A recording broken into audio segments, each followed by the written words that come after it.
Welcome, Richie's farewell. I'm Richie's brother. I'm 6 years older than him, and I left home around the time when I finished high school. He just finished high school, so we've always kind of led our lives in parallel. But he was always around, and he was always part of the landscape for me. And he was an inspiration, as many of you probably know. He had so many talents and so many interests and so much to say. So I've made a little speech here that is kind of summarising a bit of his life and talking about like where he came from and what he did and stuff. And also, just acknowledgement. So Richie Alexander was his middle name. Richard Alexander Barrett was born on the 31st of January 1975 in Toowoomba, Queensland. His mother is Roslyn Barrett. She's here. And his father was James Barrett. He's 1940. He was born. He died in 2013. So he's not here. Richard, he was educated at Concordia Primary School, Toowoomba, Goombungee Primary School in Goombungee on the Darling Downs, and Oakey State High School, where I also went to school. He took his senior certificate in 1992, and he had a bit of a difficult relationship with school. But he was always popular, and he was really good at drama. He had a lead part in the senior play of his grade 12 year. But at the end of the play, he'd forgotten his lines, or he did it deliberately, and he improvised the last part of it, just made it up. And everyone was laughing, and the drama teacher thought it was great. He was on the social committee at school. He started riding his bike out to the Goombungee dump for scavenging trips. In those days, what you found you could have, and he just went out to the Goombungee dump and found stuff. And this is how he started his career as a collector, trader, and fixer of things. During his childhood, Rich enjoyed beach holidays at the Sunshine Coast and Byron Bay. We have a bit of a hippie background in the family. His dad, my dad, was also, he took long service leave as a school teacher, and we all went to Greece and Turkey for 4 months on a backpacking adventure when Rich was 7. So he was like this big, and he had his little backpack on, and he bought these leather boots that he got in Crete. But he wasn't really that fussed on the ancient ruins. He kept saying, not another pile of blooming old stones, when we visited some of the most famous places in Greece and Turkey. Rich was a country town kid at heart, and despite spending time in Brisbane, he never really liked big cities. He visited me in Sydney once, and he vowed that that would be the only time he ever goes to Sydney, and it was. He completed a hospitality course at TAFE in Toowoomba and worked a short time in the industry. He was a spray painter, and a good one. He was a good spray painter. Through his 20s, he worked at Mansell Transport and Orford's Refrigeration in Toowoomba. He worked as a groundsman and general assistant to a doctor and her family in Toowoomba. He was like the butler, the gardener, the fixer of things. And he was really young then when he did that. He was only in his 20s. He moved to Brisbane, and there he worked in a mattress factory making mattresses. He made the famous Sealy Posturepedic mattress. He later had jobs at the Buttram Ginger Factory. He told me this story, and I'm pretty sure it's true. Was it Yandina?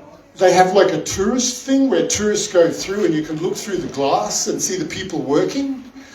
And one day Rich was like holding up signs to the tourists.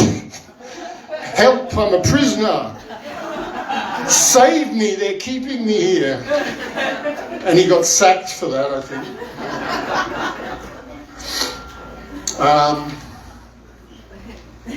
He was a security guard next, which he did for 7 years. And I've met people here in Imbil that have met him as a security guard on the coast. He was a good security guard. He was offered weapons training as a security guard after a few years, and he could have carried a gun, but he didn't want to. He just said that he can talk his way out of most situations. And he always did, almost. He didn't have that many problems with people. Then he went to James Hardy Industry at Koroi for a short time. And finally, he worked at the Golden Nugget Truckstop with people from the Nugget are here. He loved the Nugget. He was there for 5 years, I think. And he was a much-loved employee and colleague at the Nugget. And he was often, I went and visited the Nugget last week, and they told me stories about how if you had the shift after Rich, there'd be these little stickers on the cash register. He'd put these little toys, he'd hide little toys around the counter and stuff like that. And then sometimes he'd like colour in the advertising, like people with black teeth and things like that. He was a very creative man. Rich was a creative and free-spirited person who did things on his own terms. In his younger years, he skateboarded. He did his own hip-hop. I think he actually continued that for a long time. He was a dancer at the Powerhouse, where he got paid to dance. And when he was about 19, he could do a backflip off his feet and back onto his feet again. He did graffiti, and his tag was Sniffy Worm. He was always creating, often restoring and fixing things. He was a technically minded person.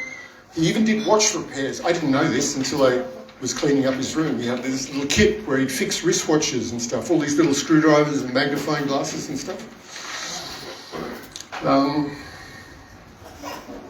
He was an op shop addict. He was always buying stuff, sometimes selling the treasures he found in second-hand shops. Car detailing was another passion. He had many cars in his life, and every one of them was given their own character by him. As you can see with the van that's parked outside, that was one of his last vehicles. From the quirky additions to steering wheels and gear shifts to the decals and paint jobs he gave them, they were all pure Richie. He was a sharp dresser, took time with his appearance, which was always on point. He enjoyed keeping plants, particularly succulents, and there is a succulent on the table there. And he's got a little garden, which I've got a picture of here. He loved his little garden and his tiny house. Richie moved to Imbil around 2018, following the end of his marriage to Sandy. She and her 3 children meant a lot to Richie, and he cared for them the entire time they were together. He told me at first how he didn't like Imbil. He said it was too quiet and there weren't enough nightclubs. He lived on the coast prior to this. So. But he soon said he grew to love it, and really loved it. He really loved Imbil, and he talked about it that way too. He started his own club, Club Llama, a place where everyone was welcome and there was always fun, even if it was just in his own head. That's where Club Llama was, actually. And wherever he happened to be at the time, that was Club Llama. For 2 years, he lived in a vintage caravan at the back of his mum's place. Then he and his mum, my mum, Roslyn, they set up a tiny house on her property. And this was his sanctuary, he called it. And he liked everything. And like everything else, Richie put energy into it. He turned it into an expression of himself and his unique identity. He really enjoyed sitting on the steps there with his fire going, and many of you may have joined him there. I've got 2 sons. They came out from Sweden last year. They'd met him before, but they really met him as adults now because they're 20, 25. And they hung out with Uncle Richie, and they just thought he was amazing. He was like a pirate or something. Somebody had come out of a storybook. You don't meet people like that in Stockholm.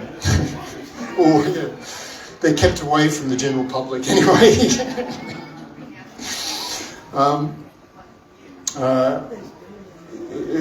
Good times rolled for the next 5 years in Imbil, where Richie made many friends and enjoyed many fine times. He had really found a home in his beautiful town in the Mary Valley. He lived in many places, but he never spoke about any of them like he talked about Imbil. Richie was diagnosed with cancer in October 2023. He approached the disease with his usual spirit of humour and determination. He fought it hard and continued, even under increasingly difficult physical conditions, to remain the smart, funny and kind man he always was. As late as 2 weeks before his death, he was singing karaoke. I think it was at Club Moy, maybe? She went to Her birthday. Yeah. In his final days, he even spoke about opening a juice and oxygen bar, because he was on oxygen. He had this idea he could open a juice and oxygen bar in the tiny house. We started buying the gear for it. The straw dispenser from the juice and oxygen bar is on the bar here. He also wanted to rig up an electrical system so he could open and close the blinds on the tiny house without getting out of bed, because he couldn't get out of bed. Richie died peacefully at 4 p.m. on the 9th of September 2025. He was 50 years old, and everyone who knew him will never forget him. Thank you for coming. Yeah.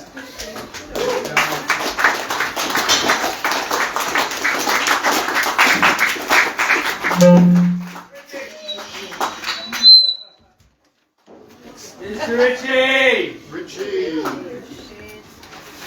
Yeah, just hang for a while, talk amongst yourselves, tell stories about Richie. Does anybody want to say anything? Yeah, we will in a minute. Or should we do it straight away? Yeah, well, yes. If anybody wants to get up and say anything, make a speech, memories or anything.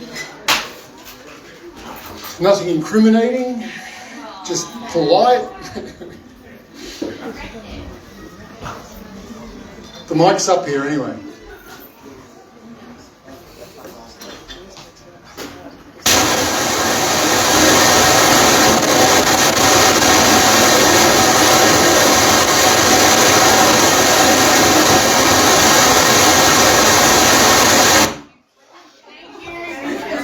I just turned it off.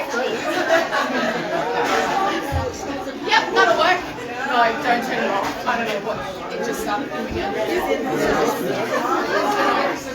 Sorry, I should have worn